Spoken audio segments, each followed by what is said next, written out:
Bonjour à tous. Bonjour, avec Alban, nous avons le plaisir de vous retrouver aujourd'hui pour une webconférence sur l'auto-entrepreneur.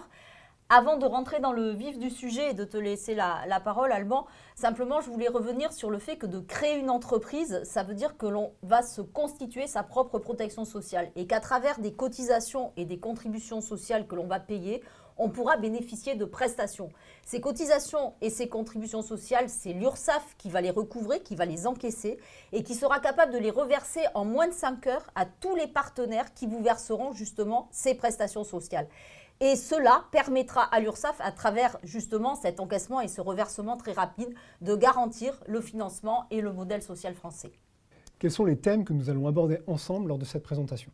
Nous commencerons par vos interlocuteurs en protection sociale, puis nous verrons les conditions et principes qui sont propres au régime auto-entrepreneur. Ensuite, nous entamerons une grande partie recouvrement qui comprendra l'exonération ACRE en début d'activité, le calcul des cotisations et impôts et les modalités de déclaration et de paiement.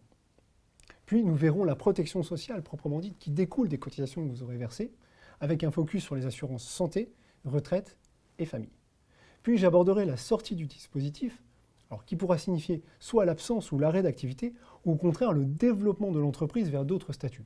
Enfin, Agnès nous parlera des services en ligne et de l'action sociale. Depuis la réforme de 2020 et l'intégration au régime général, les travailleurs indépendants, et donc les auto-entrepreneurs, ont 3 interlocuteurs en protection sociale qui sont les organismes du régime général. Concernant le recouvrement, c'est-à-dire le calcul et le paiement des cotisations, c'est l'URSSAF qui est votre interlocuteur avec le site auto-entrepreneur.ursaf.fr. Concernant la santé, c'est la caisse primaire d'assurance maladie qui assure pour vous et vos ayants droit votre couverture maladie, le site dédié étant amélie.fr. Enfin, pour la retraite des commerçants, artisans et professions libérales non réglementées, c'est l'assurance-retraite.fr qui est en charge de la gestion de vos droits à retraite de base. Pour les professions libérales réglementées, les interlocuteurs pour le recouvrement, l'URSSAF et la santé et la caisse primaire sont identiques. En revanche, pour la retraite, c'est la CIPAV qui est en gestion des droits en retraite pour les activités qui dépendent de la CIPAV. Alors, les principes sur cette entreprise individuelle, puisque l'auto-entrepreneur est d'abord une entreprise individuelle, le statut juridique est l'entreprise individuelle, elle a particulièrement un régime fiscal qui est la micro-entreprise. Et ce régime fiscal implique 4 grands principes.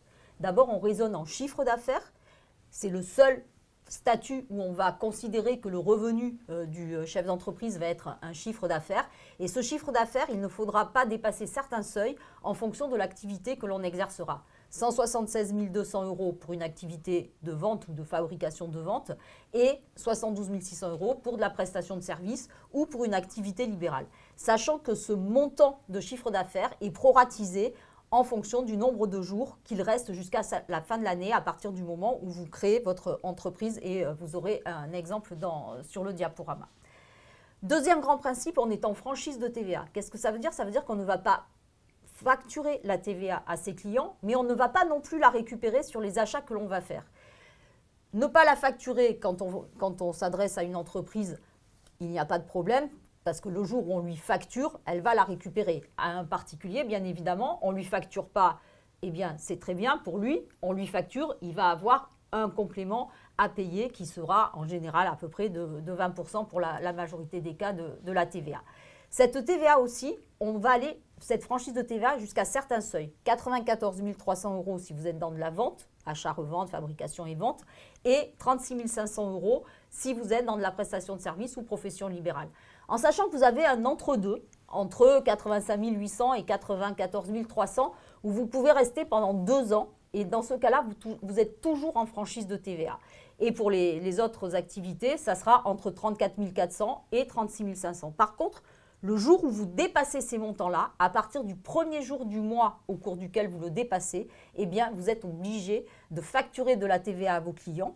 C'est-à-dire que vous allez devoir avoir un numéro de TVA intracommunautaire que vous demanderez auprès de l'administration fiscale. Et la différence qu'il y aura, c'est que vous pourrez vous aussi récupérer cette TVA par rapport aux achats. On va avoir ce qu'on appellera de la TVA collectée pour celle que vous allez facturer à vos clients, de la TVA déductible, celle que vous récupérerez de vos achats, et la soustraction, le résultat de cette soustraction, c'est ce que vous reverserez à l'administration fiscale. En fait, les deux derniers principes, c'est vous ne déduisez aucune charge, les frais de déplacement, le téléphone, etc. Et vous n'amortissez pas non plus de matériel. Une fois que vous avez préparé votre entreprise, alors vous allez la préparer exactement comme une entreprise classique, puisque c'est vraiment une entreprise, c'est-à-dire qu'il va falloir faire une étude de marché, faire un prévisionnel, un business plan, étudier votre concurrence, savoir comment vous allez vous démarquer de tout le monde, faire vos prix de vente également. Eh bien, il va falloir immatriculer cette entreprise. Ça va se faire auprès du CFE, du Centre de formalité des entreprises, alors soit en ligne sur auto-entrepreneur.ursaf.fr, soit en vous faisant accompagner auprès des chambres consulaires que sont la chambre de commerce si vous êtes commerçant ou la chambre de métier si vous êtes artisan. Les frais d'immatriculation seront gratuits. En revanche, si vous allez directement auprès des chambres consulaires pour être accompagné, vous aurez des frais d'accompagnement de création d'activité. Si vous êtes artisan, vous devrez vous inscrire au répertoire des métiers et si vous êtes commerçant, vous devrez vous inscrire au registre du commerce et des sociétés. Une fois que vous allez vouloir créer, il faudra aussi prendre en compte pour certaines activités le fait que vous serez obligé d'avoir une qualification, soit via un diplôme, soit via une expérience professionnelle au moins de 3 ans. Et puis, il y aura la fameuse assurance responsabilité civile professionnelle qui est vraiment quelque chose d'important, qui pourra être obligatoire dans certains cas, mais qui est fortement conseillé dans tous les cas. Et pour notamment les artisans dans le bâtiment et les travaux publics, vous aurez en plus une assurance décennale. Ce qu'il faut savoir, c'est que ces assurances, elles sont là pour vous aider aussi si vous avez un litige avec un de vos clients. Alors, si vous avez un litige, le mieux, c'est toujours d'essayer de le régler à l'amiable entre vous et votre client. Mais si vous n'y arrivez pas, si votre client est une entreprise, vous allez pouvoir contacter votre assurance responsabilité civile professionnelle. Si vous êtes en revanche en contact avec un client qui est un particulier, il va falloir que vous choisissiez un médiateur à la consommation. C'est une obligation et on va dire que c'est un petit peu une deuxième tentative de règlement à l'amiable. C'est-à-dire qu'au lieu d'être à 2, vous serez à 3, mais il y aura encore cet essai de règlement à l'amiable. On le sait très bien. Ça revient moins cher, ça prend beaucoup moins de temps, c'est toujours mieux si on peut arriver à trouver une solution. Et si vous n'y arrivez pas, eh bien, il faudra vous retourner vers votre assurance responsabilité civile professionnelle avec laquelle, en plus, vous aurez une assistance juridique. Il y a aussi le fait que quand on va créer une entreprise dans l'auto-entrepreneur, vous n'êtes pas obligé d'avoir un compte bancaire professionnel. C'est un compte dédié à l'activité professionnelle qui sera à un moment donné de toute façon obligatoire si vous faites plus de 2 années consécutives, plus de 10 000 € de chiffre d'affaires. Toutefois, là aussi, comme conseil, ce que l'on peut vous dire, c'est beaucoup mieux dès le départ d'avoir 2 comptes séparés, d'avoir un compte vraiment pour l'activité professionnelle et un compte bien séparé pour votre vie en dehors de cette activité professionnelle. Comme cela, si vous essayez de gérer, de faire un peu de gestion, d'analyse ou si vous avez un contrôle, vous pourrez retrouver l'intégralité de tout ce qui concerne votre activité professionnelle via ce compte qui est dédié, qui n'est pas forcément, encore une fois, un compte professionnel. Alors, parmi les grands principes qui sont propres à l'auto-entrepreneur, il y a le mode de calcul et des paiements des cotisations. Ce calcul va se faire sur la base du chiffre d'affaires. Le chiffre d'affaires, ce sont les recettes, ce sont les encaissements, sans aucune déduction, puisqu'il n'y a pas de comptabilité réelle en auto-entreprise. Vous aurez la possibilité de payer, de déclarer et de payer de façon trimestrielle les charges ou mensuelles. C'est un choix qui se fera au moment de l'immatriculation, que vous pourrez d'ailleurs modifier en cours de route. Ce calcul se fera donc sur un pourcentage forfaitaire appliqué au chiffre d'affaires réalisé. Ce forfait social, donc ce pourcentage forfaitaire, va comprendre l'ensemble des cotisations et contributions obligatoires. Alors en premier lieu, l'assurance maladie, les indemnités journalières, l'invalidité décès, les allocations familiales, la retraite de base, retraite complémentaire et CSG-CRDS. En plus de ce forfait social, vous aurez une contribution à la formation professionnelle dont le taux va dépendre de la nature de l'activité, 0,10 pour les commerçants, 0,2 pour les professions libérales et 0,3 pour les artisans. Alors, ce que l'on peut peut-être ajouter, Alban, c'est que dans le cadre des évolutions qu'il y a cette année, jusqu'à aujourd'hui, les indemnités journalières n'existaient pas pour les professions libérales qui relevaient de la CIPAV. À partir du mois de juillet 2021, il y aura aussi une cotisation pour ces indemnités journalières qui viendront s'ajouter au taux de cotisation. Et puis, pour en savoir un peu plus peut-être sur ces cotisations sociales et savoir comment elles sont reversées, on vous conseille également d'aller sur le site à quoi servent les cotisations.ursaf.fr que vous aurez également en lien sur le diaporama. Autre grand principe encore, quand les législateurs ont créé l'auto-entreprise, il y a eu une volonté de simplification maximale pour toutes les formalités et de donner la possibilité à certains auto-entrepreneurs d'opter pour le versement libératoire de l'impôt sur le revenu. Ça veut simplement dire en fait que vous allez payer les impôts en même temps que les cotisations sociales. Alors on le verra après. Effectivement, ça peut être plus simple, il faudra quand même faire une déclaration annuelle. Les taux ne sont pas très élevés, on peut imaginer que ça va être intéressant pour tout le monde. Alors déjà, il y a une option, il faut avoir par part de quotient familial moins de 27 794 € en 2019. Et après, selon le nombre de parts que vous avez dans votre foyer fiscal, on multiplie cette somme par autant de parts que vous avez. Mais c'est surtout que, selon le cas, si vous optez pour ce versement libératoire, vous paierez un taux assez minime sur la totalité du chiffre d'affaires. Si vous le déclarez de manière classique, vous allez déclarer votre chiffre d'affaires auprès des impôts. Les impôts feront un abattement, ce qui s'appelle un abattement pour frais professionnels, qui sera en fonction de votre activité de 71% si vous êtes dans la vente, 50% dans de la prestation industrielle et commerciale et 34% en bénéfices non commerciaux. On ne peut pas vous dire ce qui va être le mieux pour vous, puisque là aussi, ça sera vraiment en fonction de votre propre situation et en fonction déjà du montant des impôts que vous payez aujourd'hui et du chiffre d'affaires que vous pensez faire dans cette activité d'auto-entrepreneur. Donc, ce qu'il faut absolument faire, c'est aller faire des simulations sur le site qu'on vous a mis en lien pour voir quel est le plus intéressant pour vous. Est-ce que c'est d'opter pour ce versement libératoire ou de ne pas opter dans un premier temps, sachant que vous pourrez toujours opter plus tard en faisant une demande d'option avant le 30 septembre de l'année en cours pour l'année suivante. À partir de la deuxième année, vous allez payer la cotisation foncière des entreprises. Alors ça, c'est un peu comme la taxe d'habitation, on va dire. C'est-à-dire que la première année, à partir du moment où vous n'avez pas créé le 1er janvier, vous ne la paierez finalement que le 15 décembre de l'année suivante. C'est-à-dire si je crée au cours de l'année 2021, je vais la payer le 15 décembre 2022. Là non plus, on ne peut pas vraiment vous donner un montant. Pourquoi ? Parce qu'il y a deux inconnus. Ça va dépendre de l'endroit où vous habitez, puisqu'il faudra vous rapprocher de votre service des impôts des entreprises ou de votre service économique de la mairie pour savoir quel est le forfait pour cette cotisation foncière des entreprises. Et ensuite, ça sera en fonction de votre chiffre d'affaires. Là aussi, pour faire des simulations, vous pourrez aller sur le site Service Public dont vous avez le lien également sur le diaporama pour voir en fonction de l'endroit où vous habitez et du chiffre d'affaires que vous allez réaliser le montant de la cotisation foncière des entreprises que vous allez payer. Alors, on va rentrer un petit peu plus dans le détail du calcul des cotisations. Je vous ai parlé tout à l'heure du forfait social, ce pourcentage forfaitaire appliqué au chiffre d'affaires. En début d'activité, vous allez pouvoir bénéficier de l'exonération ACRE, l'aide à la création et la reprise d'entreprise. Alors, pour bénéficier de cette aide, il faut d'abord déposer une demande. Ça, c'est impératif. Et puis, il faut remplir un certain nombre de conditions, en tout cas une condition parmi plusieurs qui sont listées ici. Alors, je ne vais pas toutes les énumérer, mais les principales sont le demandeur d'emploi indemnisé ou indemnisable, ou le demandeur d'emploi inscrit à Pôle emploi depuis plus de 6 mois. Les bénéficiaires des minima sociaux ou les jeunes de moins de 26 ans sont aussi bénéficiaires de l'ACRE. Donc, une demande, des conditions. Il y a aussi des particularités qui font que vous pouvez avoir un refus, même si vous remplissez les conditions. Il ne faut pas avoir bénéficié de l'ACRE au cours des 3 dernières années. Et vous ne devez pas non plus être en situation de reprise d'activité. Si vous avez cessé une activité et que vous reprenez la même activité dans un délai inférieur à une année civile pour la même activité, vous ne pourrez pas non plus bénéficier de l'ACRE.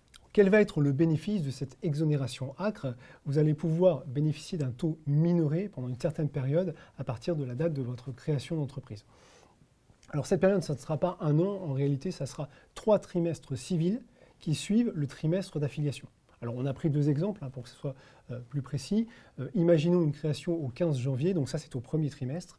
Votre exonération durera jusqu'au 31 décembre de l'année. Si vous créez une activité le 25 mars, c'est toujours au premier trimestre, donc l'exonération dure jusqu'au 31 décembre. Imaginons que vous créez une activité au 2e trimestre, eh bien l'exonération durera jusqu'au 31 mars de l'année suivante. Le pourcentage qui sera appliqué sera minoré de moitié. Vous aurez donc un pourcentage de 50% du taux normal selon la nature d'activité. En activité de vente de marchandises, le taux sera de 6,4% du chiffre d'affaires. Pour les activités de prestation de services, BIC ou BNC, le pourcentage sera de 11%. Pour les professions libérales en BNC, relevant de la CIPAV, le pourcentage sera de 12,10%. Particularité pour les locations de meublés tourisme classés, il y a un pourcentage particulier à 3%. Alors là, on voit le pourcentage qui est appliqué sur les cotisations sociales avec la minoration de l'ACRE, la contribution formation professionnelle est un pourcentage qui est à rajouter particulier selon la nature de l'activité. À l'issue de cette exonération ACRE, vous allez rentrer dans un rythme de croisière où là, vous allez devoir payer le pourcentage classique, on va dire, des cotisations et toujours appliqué au chiffre d'affaires selon la nature de l'activité. En activité de vente de marchandises, le pourcentage va passer donc à 12,8. En prestation de services BIC ou BNC, le pourcentage sera de 22%. Les locations de meublés tourisme classés seront à 6%. En complément, Agnès en a parlé, le versement libératoire sur option, si vous avez opté, viendra se rajouter à ces cotisations sociales pour une activité de vente de marchandises, 12,8 plus 1%. Le total sera de 13,8. Là, vous aurez payé vos cotisations sociales et l'impôt. Si vous n'avez pas opté pour le versement libératoire, vous payez juste 12,8. Le centre des impôts vous calculera votre impôt, on va dire, classique, réel, par la suite. En prestation de services BIC ou BNC, si vous êtes en BIC, le versement libératoire sera un taux à 1,7%, donc 22 plus 1,7, 23,7. Si vous êtes en BNC, 22% plus 2,2, 24,2. Pour les locations de meublés, 6 plus 1, le pourcentage total est de 7%. Je vais simplement ajouter une information dont nous venons d'avoir la confirmation et qui concerne les professions libérales relevant de la CIPAV. Si vous exercez une de ces professions jusqu'au 30 juin de cette année, vous ne pouviez pas bénéficier des indemnités journalières lorsque vous étiez malade. À compter du 1er juillet, et c'est une très bonne nouvelle, vous allez pouvoir bénéficier de ces indemnités journalières, bien sûr sous certaines conditions de revenus, si vous êtes obligé de vous arrêter de travailler. Votre taux de cotisation va passer à 22,20% et si vous avez opté pour le versement libératoire de l'impôt sur le revenu, on ajoutera 2,2%, soit un total de 24,4%. Ce calcul va se faire automatiquement quand vous ferez votre déclaration sur le site autoentrepreneur.ursaf.fr. Alors justement, en parlant des modalités de déclaration, en fait, quel que soit le montant du chiffre d'affaires que vous allez réaliser, il faudra faire des déclarations. Et si votre chiffre d'affaires est positif, bien sûr, payer des cotisations et contributions sociales, c'est ce qu'on a dit au début, pour que vous puissiez bénéficier de prestations.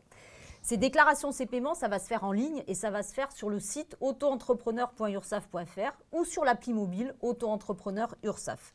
Dans un premier temps, on ne vous demandera pas de déclaration avant 90 jours, plus le mois en cours de la création, si vous avez opté pour le paiement et la déclaration mensuelle. C'est ce qu'il faut faire, opter pour cette périodicité mensuelle lorsque vous avez notamment des allocations de Pôle emploi, parce que Pôle emploi vous demandera des justificatifs de déclaration justement pour ajuster le montant des allocations qu'ils vont vous verser. Alors pendant cette première période où on ne va pas vous demander de déclaration, je vais prendre un exemple. Par exemple, si je crée en juin, je vais laisser passer le mois de juin, je vais laisser passer juillet, août et septembre et je ferai mes 4 premières déclarations au cours du mois d'octobre. Et puis en novembre, je ferai mes déclarations sur ce que j'aurai encaissé en octobre, en décembre, en novembre, etc., etc. Ça veut dire quoi déjà? Le gros avantage que vous avez, c'est qu'on ne vous demande de déclarer que lorsque vous avez encaissé l'argent. Ça veut dire que vous pouvez facturer, si vous avez une entreprise par exemple qui va vous payer que dans 30 ou 60 jours, eh bien vous ne déclarerez le chiffre d'affaires que lorsque vous l'aurez encaissé. Ça veut dire que vous n'allez pas faire l'avance de cotisation et que vous allez préserver votre trésorerie également. Pendant ce laps de temps du début, de ces plus de 90 jours, Pôle emploi vous donnera des déclarations sur l'honneur et tous les mois, vous leur transmettrez une déclaration sur l'honneur avec le montant de chiffre d'affaires que vous aurez déclaré, y compris si c'est zéro, parce que la déclaration de toute façon est obligatoire, que vous soyez à zéro ou que vous soyez avec un chiffre d'affaires positif. Et après, ça se fera tous les mois au fur et à mesure et vous paierez vos cotisations soit par carte bancaire, soit par télépaiement. Au niveau de la protection sociale, on l'a vu tout à l'heure avec Alban, vous allez avoir comme interlocuteur, bien sûr, l'assurance maladie avec les CEPAM en province et la CRAMIF en Île-de-France. Et par rapport à tout cela, vous allez pouvoir avoir toutes les prestations liées auxquelles vous aurez droit en tant qu'auto-entrepreneur. Il y a des remboursements de la sécurité sociale qui sont exactement les mêmes, quel que soit votre statut, que vous soyez salarié, que vous soyez retraité, que vous soyez étudiant, etc. Ça va être la même chose. C'est le cas quand vous allez voir un médecin, quand vous achetez des médicaments, ou si vous êtes obligé d'être hospitalisé, la base sécu de remboursement sera exactement la même pour tout le monde. Pour les indemnités journalières, en revanche, c'est un petit peu différent puisque pour les travailleurs non salariés, puisque vous êtes considéré comme un travailleur non salarié, ça va être un calcul qui sera fait sur les 3 dernières années de vos revenus.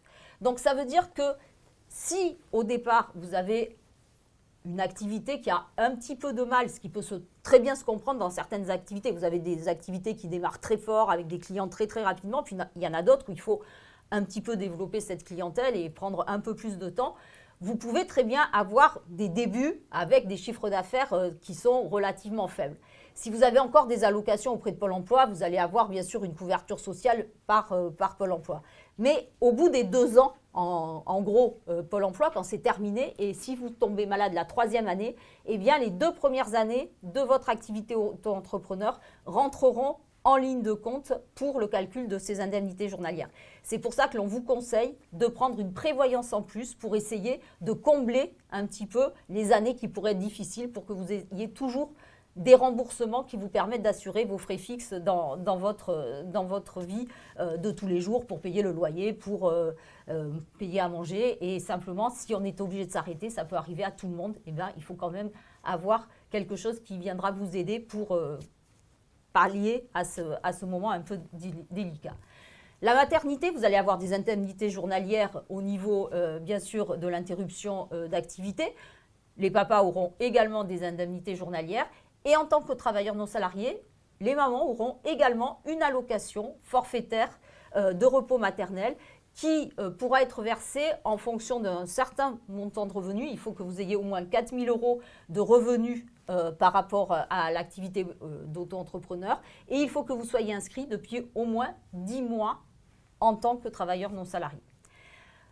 Quelle que soit votre activité à partir du moment et le statut juridique, à partir du moment où vous êtes non salarié, c'est-à-dire pour les auto-entrepreneurs, c'est la même chose, vous n'avez pas une couverture spécifique, vous ne cotisez pas pour les accidents du travail et les maladies professionnelles. En revanche, vous pouvez très bien prendre une assurance complémentaire auprès de la caisse primaire d'assurance maladie. Vous verrez, là aussi, vous aurez des liens pour aller voir à combien cela peut vous revenir, puisque c'est en fonction de votre chiffre d'affaires également. Et il se peut qu'en fonction de votre activité, on sait très bien qu'il y a des activités qui sont plus accidentogènes que d'autres. Ça peut vraiment être intéressant de prendre ce complément pour avoir des indemnités en fonction d'un éventuel accident du travail. Et puis, la complémentaire santé, ça c'est comme la mutuelle, c'est-à-dire que si vous en avez déjà une aujourd'hui, eh bien vous pouvez très bien la conserver. Si vous êtes encore en portabilité par rapport à un ancien travail salarié, vous pouvez le conserver. Si vous êtes sur la mutuelle d'un conjoint ou d'une conjointe, vous pouvez également le conserver. Donc vous pouvez tout à fait garder la mutuelle que vous avez aujourd'hui. Ça c'est complètement dans le domaine privé et vous prenez la mutuelle que vous souhaitez. Alors on vient de voir l'assurance maladie. En ce qui concerne l'assurance retraite, il y a plusieurs niveaux de retraite pour les auto-entrepreneurs. En premier lieu, la retraite de base. La retraite de base, c'est ce qui permet de valider des trimestres et permet d'ouvrir un droit de retraite à l'âge légal. Concernant cette retraite de base, il y a un certain nombre d'idées reçues qui perdurent encore, qui diraient que les travailleurs indépendants, commerçants ou artisans n'auraient pas la même retraite que les salariés. Alors, dans la réalité, les régimes sont alignés depuis 1973, ce qui veut dire que le calcul, la formule est la même pour un indépendant, donc un auto-entrepreneur, et un salarié. Le mode de calcul se fait sur la moyenne des revenus des 25 meilleures années. Donc pour la retraite, de base, le mode de calcul sera 50% de la moyenne des 25 meilleures années. Pour les professions libérales qui dépendent de la CIPAV, attention, là le calcul est différent et n'est pas aligné à celui des salariés. Alors après la retraite de base, il y a un deuxième niveau de retraite qui est la retraite complémentaire obligatoire, qui est inclus dans le forfait social que vous payez en cotisation, mais qui ne va pas générer des trimestres, mais qui va générer des points. Alors pour les commerçants et les artisans, ça sera géré par l'assurance retraite, la caisse identique à celle des salariés. En revanche, il y a une particularité pour les professions libérales relevant de la CIPAV, eh bien c'est la CIPAV qui sera l'organisme de gestion de cette retraite complémentaire. Ensuite, il y a l'invalidité d'essai. Alors là, vous avez le droit, même si ce n'est pas quelque chose de très réjouissant, mais n'empêche qu'il faut connaître ce droit. Il y a un calcul d'une pension possible sur un pourcentage, là aussi, de la moyenne des revenus, mais des 10 dernières années. Enfin, Troisième niveau de retraite, on a vu la retraite de base obligatoire, on a vu la retraite complémentaire obligatoire, donc les 2 premiers niveaux obligatoires. Il y a la retraite complémentaire facultative. Alors comme son nom l'indique, elle n'est pas inclue dans le forfait social, donc là, ça sera une option possible à souscrire auprès d'organismes privés, Loi Madelin ou autres, où vous pourrez venir augmenter le montant de votre retraite à travers cette retraite complémentaire facultative. Alors concernant la validation des trimestres de retraite, on vous présente ici un tableau alors, qui ne concerne que les professions libérales parce que concernant les artisans et les commerçants, le décret est en cours, donc pour l'instant on ne peut pas vous donner de chiffres précis, ça va arriver en cours d'année. Mais on vous le présente pour les professions libérales, ça vous permet de savoir quel va être le nombre de trimestres validés par rapport au montant de votre chiffre d'affaires annuel. Donc une activité de profession libérale qui va déclarer au moins 9 120 € de chiffre d'affaires dans l'année va valider ces 4 trimestres. Et plus, il y aura forcément 4 trimestres de validés. Si le chiffre d'affaires est inférieur, eh bien on va valider 3, 2, 1, voire même 0 trimestre. Un auto-entrepreneur qui ne déclare pas de chiffre d'affaires ne valide pas de trimestre. Alors, petit complément d'information, pour la validation des trimestres, si vous avez ou une autre activité, que vous êtes en activité secondaire en auto-entrepreneur, et que vous êtes par exemple salarié par ailleurs, évidemment les droits se cumulent, donc vous validerez automatiquement vos trimestres. Pour les demandeurs d'emploi indemnisés, là aussi, l'indemnisation Pôle emploi valide des trimestres. Donc pendant cette période-là, vous n'avez pas d'inquiétude, vos trimestres sont validés. En revanche, à l'issue de votre indemnisation, seuls les chiffres d'affaires déclarés dans le cas de l'auto-entreprise vous valideront des trimestres. Donc c'est là où il faut être attentif aux tranches de validation. On peut peut-être simplement rajouter que pour les professions libérales, ce sont bien uniquement celles qui relèvent de la CIPAV dont le tableau concerne uniquement celles-là et pas les professions libérales non réglementées. Absolument. Pour les allocations familiales, c'est exactement la même chose, quel que soit votre statut. En fait, ça va être en fonction de votre revenu et de votre situation familiale. Pour la formation professionnelle, vous allez payer 0,10, 0,20 ou 0,30% en fonction de l'activité que vous allez exercer. Et l'organisme auprès duquel vous allez cotiser, auprès duquel en fait cette contribution sera reversée, pourra vous aider financièrement pour participer à des formations. Ça sera le FIFPL pour les professions libérales, l'AGFIS ou la Chambre de commerce pour les commerçants et le FAFCEA ou la Chambre de métier pour les artisans, puisque les chambres consulaires, en fait, peuvent également vous dispenser des formations. Et puis, simplement, à titre indicatif, parce que dès qu'on crée une entreprise, on ne cotise plus à l'assurance chômage. On garde bien sûr les droits qu'on avait acquis sur ces anciennes situations de salariés, par exemple, mais on ne s'ouvre plus de droits à l'assurance chômage. Eh bien, il y a des organismes privés qui ont créé ce que l'on appelle le chômage du chef d'entreprise, auprès desquels, si on le souhaite, on peut également adhérer. Alors, concernant la sortie du dispositif, il va y avoir 2 cas de figure principaux, comme je le disais en introduction. Il va y avoir l'absence ou l'arrêt d'activité et il va y avoir le développement de l'entreprise vers d'autres statuts. Si vous développez votre entreprise, sans même d'ailleurs dépasser les plafonds qu'on a évoqués tout à l'heure, vous allez vouloir basculer volontairement vers le régime réel. Alors, principalement, si vous avez des frais et des charges d'exploitation qui deviennent importantes. Vous avez par exemple un local, vous voulez investir dans des machines, vous voulez prendre des salariés, eh bien le régime de l'auto-entrepreneur ne sera plus viable. Et là, même sans atteindre les plafonds, il faudra basculer vers un régime réel, c'est-à-dire un régime en comptabilité réelle. Donc là, ce sera une bascule volontaire. Vous avez aussi le dépassement des seuils de chiffre d'affaires. Si vous dépassez les chiffres d'affaires 2 années consécutives, eh bien là, automatiquement, nous allons vous basculer vers le régime réel. Troisième cas de figure, c'est l'absence de chiffre d'affaires. Alors Agnès l'a bien précisé tout à l'heure, vous devez impérativement effectuer vos déclarations, y compris si c'est 0. Mais si pendant 24 mois, donc 8 trimestres consécutifs, vous déclarez un chiffre d'affaires à 0, eh bien là, nous allons radier automatiquement votre auto-entreprise. Alors, ça ne vous empêchera pas de pouvoir recréer une autre entreprise, 3 mois, 6 mois, 1 an, 2 ans après, mais au bout de 2 ans sans chiffre d'affaires encaissé, nous, on va automatiquement radier l'entreprise. Attention, dans ce cas de figure, vous devrez quand même faire les formalités auprès du centre de formalités pour que votre entreprise soit pleinement et correctement radiée. Enfin, le dernier cas de figure, tout simplement, c'est la cessation d'activité. Si vous avez pas d'activité, si vous voulez cesser l'activité. Alors l'auto-entreprise vous permet quand même d'être assez souple là-dessus parce que vous avez cette possibilité de ne pas de déclarer un chiffre d'affaires de 0 pendant 2 ans.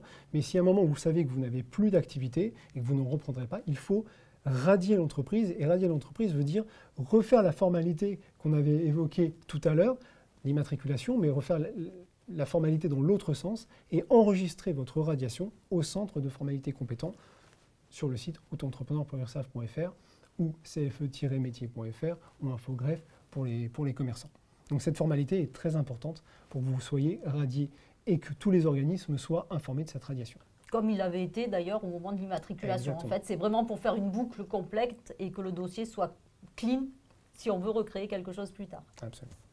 Les services en ligne, on développe des services en ligne tout au long de l'année. On essaie de les faire progresser au fur et à mesure pour que vous soyez le plus autonome possible et que ce soit le plus simple pour vous. Tout à l'heure, on l'a dit, quand vous faites vos déclarations, vous le faites sur le site autoentrepreneur.urssaf.fr ou l'appli mobile autoentrepreneur.urssaf. Vous avez simplement à compléter votre chiffre d'affaires et nous, on vous calcule tout le reste et vous avez juste à valider après le paiement de vos cotisations. Donc, on essaie vraiment de simplifier au maximum. Vous allez retrouver sur ce site ou sur cette appli mobile un tableau de bord, bien sûr. Vous allez retrouver également toutes les échéances que vous allez devoir déclarer et payer. Vous allez retrouver un historique. Vous allez pouvoir faire éventuellement, si à un moment donné, vous avez un petit souci de trésorerie, vous allez pouvoir faire des demandes de délai pour payer en plusieurs fois le montant des cotisations que vous devez payer.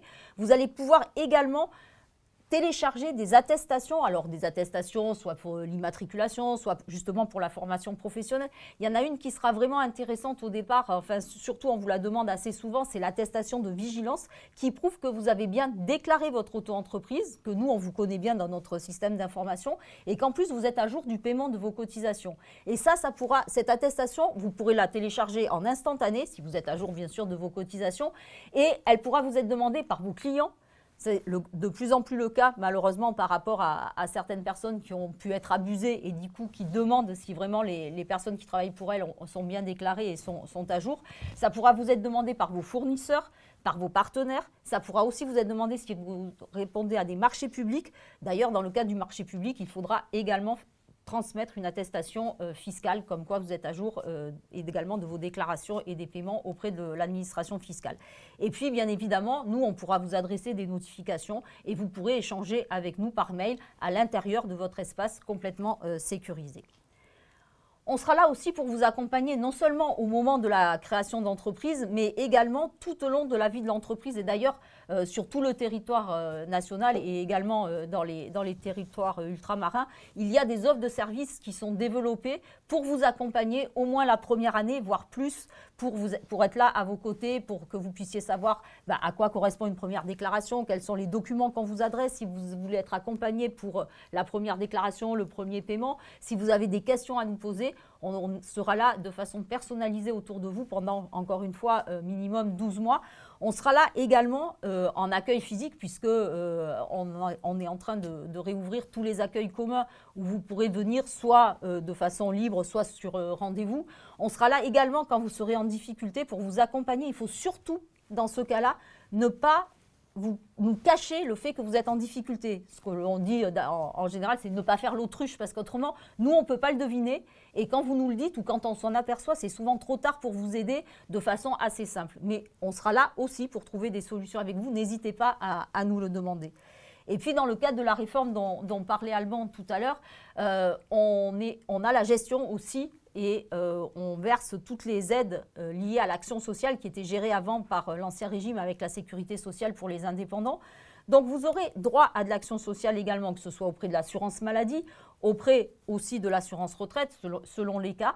Mais en ce qui concerne l'URSSAF, pour le compte du Conseil de la protection sociale du travailleur indépendant, on sera là également dans le cadre de 2 aides. Si vous êtes en difficulté professionnelle, en problème de santé, si vous subissez une intempérie, si vous avez des problèmes, par exemple des gros travaux devant chez vous et que vous aviez un petit local où vous avez votre atelier et que vous ne pouvez plus y rentrer ni en sortir, vous pouvez avoir des problèmes de paiement ponctuels. Et dans ce cas-là, il y aura 2 offres principales qui seront soit une aide financière, ponctuelle bien sûr, soit la possibilité de la prise en charge de cotisations et de contributions sociales, soit partielle, soit totale, sur une durée limitée, bien évidemment.